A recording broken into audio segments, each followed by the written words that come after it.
Bonjour à tous, je suis Rebecca McLaughlin-Istam et cette semaine nous partons à la rencontre d'un rappeur syrien en pleine ascension.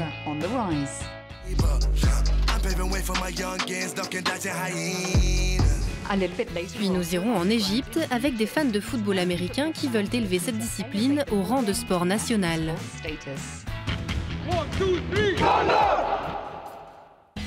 Enfin, nous nous rendrons au Sultanat d'Oman, un pays qui produit plus de 600 tonnes de miel chaque année.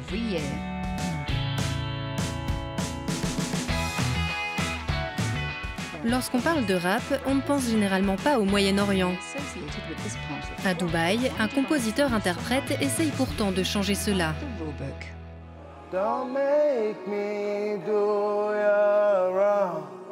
Molham Homsi, 27 ans, plus connu sous le nom de Mo-Flow, entend se hisser au sommet. Le jeune chanteur a déjà atteint une certaine notoriété. Depuis ses débuts en 2005, ses musiques ont été écoutées plus de 11 millions de fois sur des plateformes de streaming. Il compte également près de 20 000 adeptes sur les réseaux sociaux. Il a joué à New York, Los Angeles, Toronto et aux Émirats Arabes Unis et a collaboré avec le rappeur américain Pusha T. Son dernier album, intitulé Face, est une rétrospective personnelle sur sa vie, ses amours et ses déceptions. Mo-Flow espère ainsi mettre fin aux stéréotypes sur le rap et le hip-hop arabe. Né en Syrie et élevé en Arabie Saoudite, il vit désormais à Dubaï. Selon lui, ses déplacements fréquents ont eu une influence positive sur son travail. Je n'avais pas de foyer fixe et je n'avais pas toujours les mêmes amis, donc j'avais besoin de quelque chose de stable dans ma vie et ça a toujours été mon amour pour la musique. Ces dernières années, Mo-Flow est passé à la chanson, estimant que l'addiction rythmée du rap était trop limitante. Avec ses sonorités mélancoliques, le R&B lui permet d'exprimer davantage d'émotions et d'être plus créatif. N'imaginez pas toutefois qu'il écrive des chansons à l'eau de rose. Ses textes colorés comportent de nombreux gros mots, mais cela ne l'empêche pas d'attirer de nouveaux fans.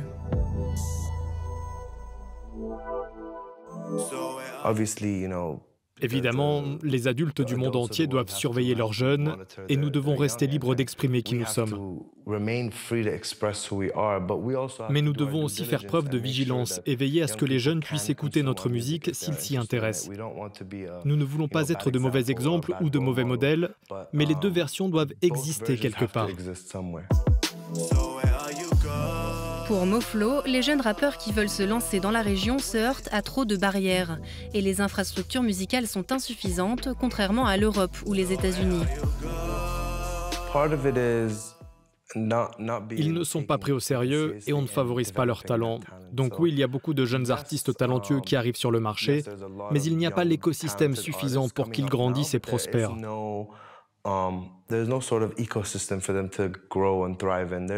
Il n'existe pas de petits événements où ils peuvent acquérir de l'expérience et il n'y a pas de niveau supérieur. Pour contourner le système et éliminer les intermédiaires, Mo-Flow enregistre et produit seul tous ses morceaux. Il montre ainsi qu'être indépendant n'entrave pas la vente et la distribution.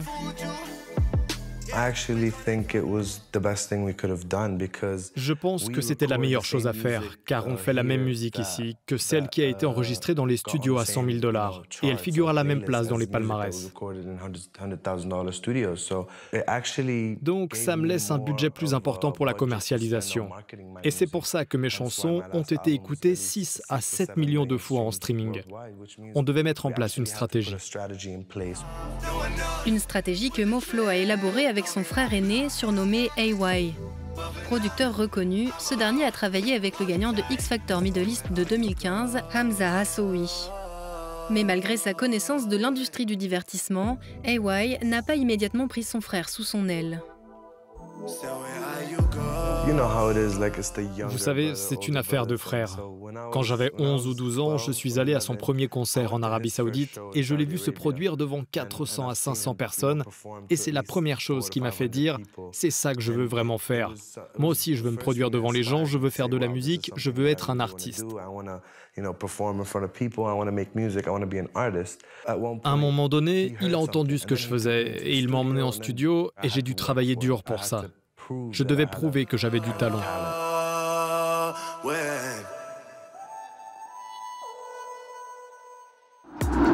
Vous ne le savez peut-être pas, mais le football américain est l'un des sports favoris des Égyptiens, le football traditionnel mis à part. L'Égypte est le seul pays nord-africain à posséder sa propre ligue. Emad Mackay nous en dit plus.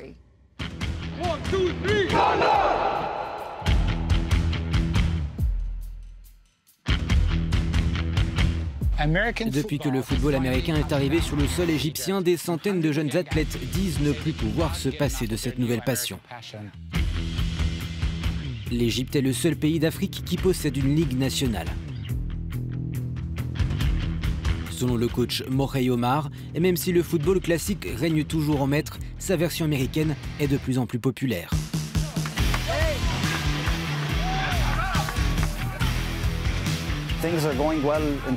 Les choses se passent bien pour la communauté du football américain en Égypte. Ce sport a connu une montée en puissance depuis 2014. Maintenant, nous avons atteint près de 1000 joueurs actifs, hommes et femmes. Nous avons commencé avec 5 équipes et maintenant il y en a 16.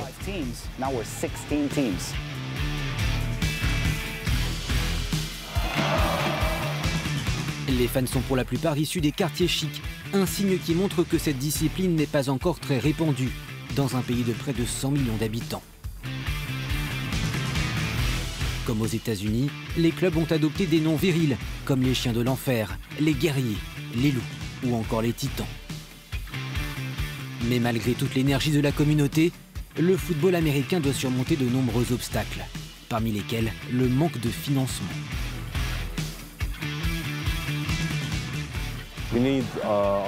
Nous avons besoin de beaucoup plus de soutien financier de la part de sociétés et d'entreprises qui s'intéressent au jeu et à la communauté que nous avons bâtie ici.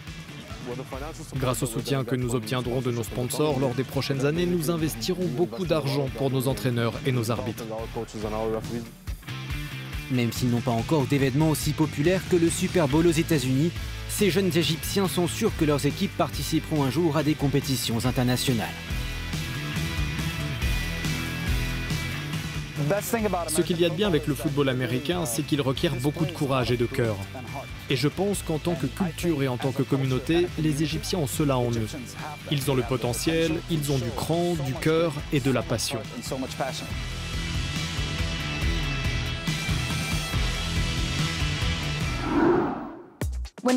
À Oman, l'industrie du miel a le vent en poupe. Le secteur emploie de nombreuses personnes et soutient l'économie locale. Rosie Lee Thompson a enquêté sur les méthodes de production traditionnelles du pays et sur le potentiel économique de cette industrie.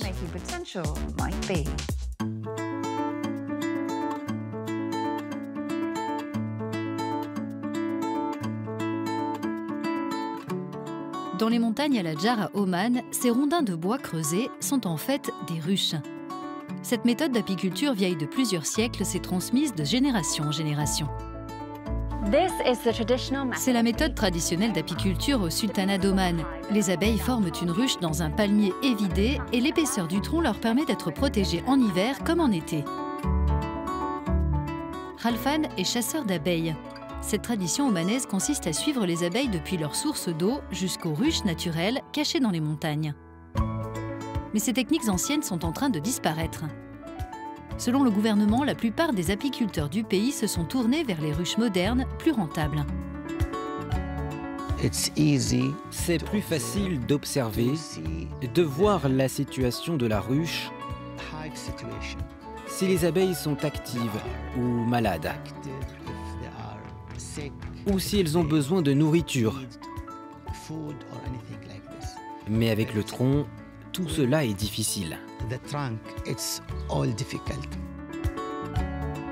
Ces dernières années, l'apiculture a beaucoup fait parler d'elle. Les Omanais sont attirés non seulement par le goût sucré du miel, mais aussi par ses propriétés médicinales et curatives. Des cliniques d'abeilles sont apparues à Mascate.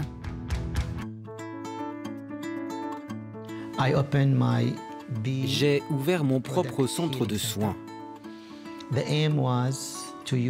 Le but était d'utiliser tous les produits des abeilles pour soigner nos maladies. Avec les réserves pétrolières qui s'amenuisent, le gouvernement d'Oman essaye de diversifier son économie. Des formations apicoles gratuites ont donc été organisées dans l'espoir de développer cette industrie et de faire baisser le chômage. Le pays compte désormais plus de 5000 producteurs de miel et près de 100 000 ruches. L'année dernière, 600 tonnes de miel ont été produites, rapportant l'équivalent de 35,5 millions d'euros. L'expansion va dans les deux sens. Les gens essaient de se lancer dans le commerce du miel et d'adopter des méthodes de production plus innovantes.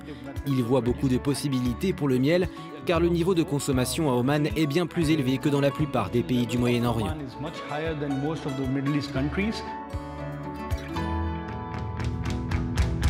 Grâce à sa grande variété de paysages, Oman produit de nombreux types de miel. Les fleurs d'acacia dans les montagnes du nord donnent le miel d'Al-Somer, tandis que les arbres à encens dans le sud produisent le miel d'Al-Louban. Avec une demande plus forte que l'offre, les prix du miel peuvent s'envoler. Un pot d'Al-Louban coûte parfois jusqu'à 80 €. L'attrait pour cet or liquide n'a jamais été aussi fort. Mais avec une nouvelle génération d'apiculteurs cherchant à générer toujours plus de profits, la production traditionnelle de miel à Oman pourrait bientôt disparaître.